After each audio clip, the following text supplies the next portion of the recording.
Qualify किया था, उसमें इंटरेस्ट मेरा सिलेक्शन हुआ था, लेकिन नौकरी की वजह से मैं अपना पीएचडी आगे नहीं अभी कर पा रही हूँ।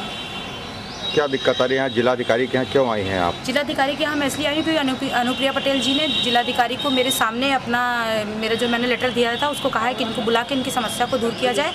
जब घमापुर में ये बेटी बचाओ बेटी पढ़ाओ और कौशल विकास का कार्यक्रम चल रहा था, मैं वहाँ रोते हुए पहुँची और मुझे यहाँ तक पहुँचने में मदद की, मुझे न्याय दिलाने में मदद की। क्या समस्या है? क्या समस्या ये है कि मैं इलाहाबाद की रहने वाली हूँ और मैं प्राथमिक विद्यालय नरिया फर्स्ट में जिगना जो 96 में है उसमें मैं सहायक अध्यापिका के पद पर कार्यरत हूँ। लेकिन यहाँ के जो हेडमास्टर हैं यहाँ से 2 कदम की दूरी पर रहते हैं और वो तरह तरह से मेरा मानसिक उत्पीड़न कर रहे हैं और मुझे परेशान कर रहे हैं। ये सिलसिला उनका 1.5 साल से चला आ रहा है। उसके बाद शिक्षा मित्रों को जो समायोजन के कारण मुझे गंगापुर बुलाया गया था और वहाँ गंगापुर में 8-9 महीने रही, प्रभारी का पद मैंने संभाला।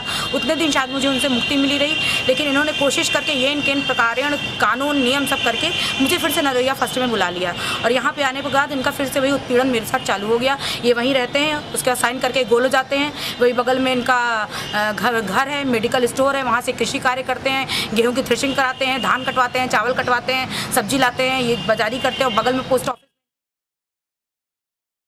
ऑफिस की आरडी वगैरह भी चलाते हैं।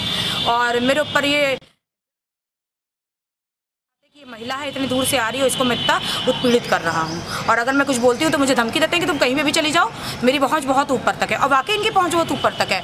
जब मैंने एबीएसए को, जब मेरी ये ज्वाइनिंग हुई गंगापुर से कि आप यहाँ पे नरैया फर्स्ट में जाइए, अब आपका अप्रैल में अटैचमेंट खत्म हो रहा है, तो इन्होंने, मैं गई एबीएसए के पास, श्री प्रभाशंकर पांडे के पास। मैंने कहा सर वो मुझे प्रताड़ित करते हैं, आप मुझे कहीं भी भेज दीजिए, मड़िहान भेज दीजिए, हलिया भेज दीजिए, पटेहरा कला भेज दीजिए, लेकिन इन्होंने कहा मुझे धमकी देती हो और ऐसा कुछ नहीं है। मैंने कहा सर वहाँ पर स्थिति खराब हो सकती है, प्रधानाध्यापक वहाँ का पागल है और मुझे वो क्या बहुत सी टीचरों को परेशान कर चुका है। एक टीचर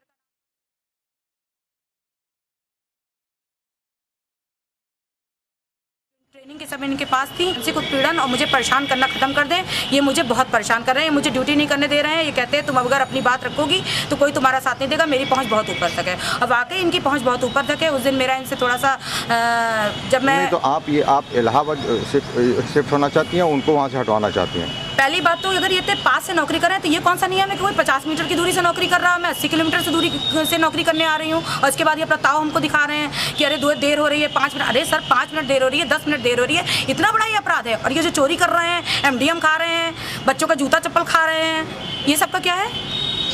अधिकारियों को सब अपने साथ मिलाए हुए, मेरी कोई बात नहीं सुन रहा है। एबीएसए मुझको फटकार के भगा रहे हैं, बीएसए मुझको फटकार के भगा रहे हैं। अरे सर मैं नौकरी कर रही हूँ, इसका मतलब ये नहीं कि मैं किसी के बाप की नौकर हूँ, मैं सरकार की नौकर हूँ और मुझे न्याय दिलाया जाए। ये प्रधानाध्यापक को वहाँ से हटाया जाए, इतने पास से ड्यूटी नहीं कर सकते। और दूसरी बात, इंग्लिश मीडियम के स्कूल के प्रधानाध्यापक कैसे रह गए?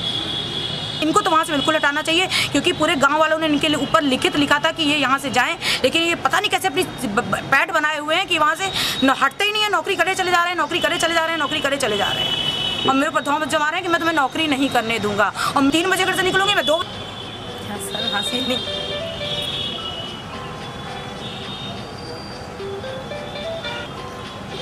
ठीक।